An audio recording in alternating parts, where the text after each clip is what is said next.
What's up, guys? This is Jeremy, Baker's Powder Coating. Today we're going to do a short, simple little video.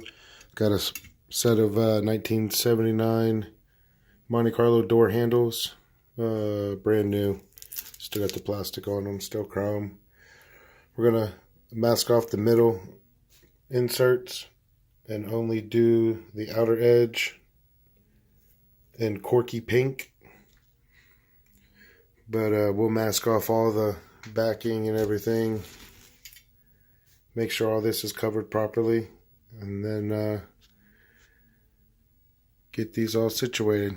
So next video we'll have everything masked off, and then I'll shoot them and have them all done. Alright, we got everything prepped. Got the piece down the middle that he wants to keep chrome. And then just all the edging is going to be Corky pink.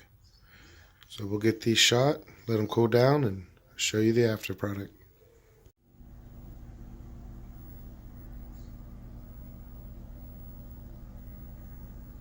Alright, they're all done.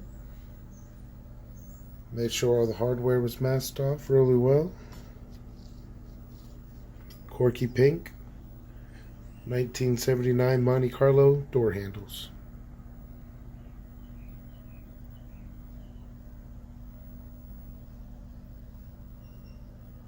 Thank you for watching this quick little video. Have a good day.